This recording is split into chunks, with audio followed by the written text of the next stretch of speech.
Africa Content TV.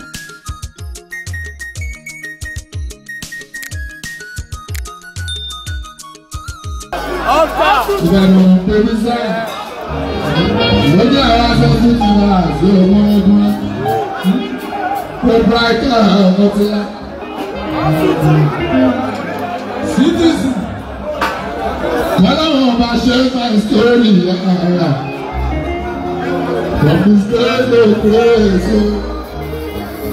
from shame to faith from pain to gain. Shake my story to glory, from disgrace to grace. Shake my story to glory,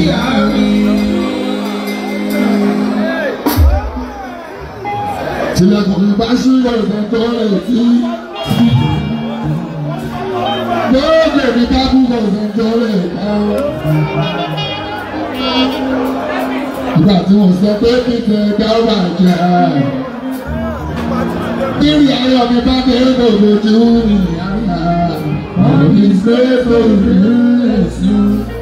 Ṣé máa sọ̀rọ̀ tó lórí àwọn? Orí mi ò lọ fà, àlùjọ mi ò lọ fà, gẹ́gẹ́ bí àǹfà ti ń fa tẹ̀sùn báyìí. Àti wọn lọ́rùn tó ń ga kúrò ní ìyá. Orí mi ò lọ fà, àlùjọ mi ò lọ fà, gẹ́gẹ́ bí àǹfà ti ń fa tẹ̀sùn báyìí. Àti wọn lọ́rùn tó ń ga kúrò ní ìyá. Ọlọ́run sẹ́, aláwọ̀ láyé. Ọlọ́run sẹ́ o, aláwọ̀ láyé. Lórí ìdúró yìí. Láyé mi. Ọ̀run sọ tó ń da àríwá. Ẹni máa fẹ́ràn ẹgbẹ́ sábìá.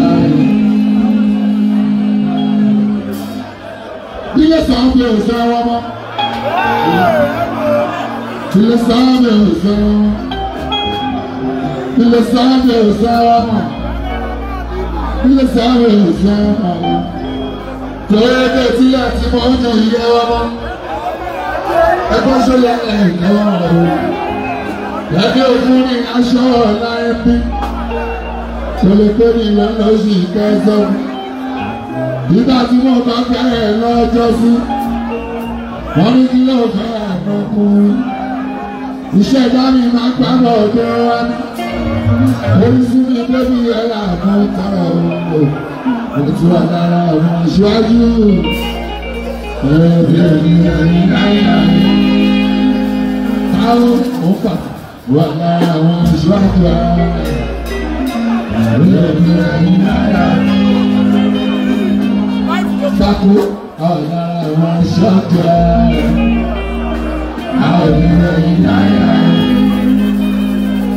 Wẹ́rẹ́ wà lára àwọn aṣáájú.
I want to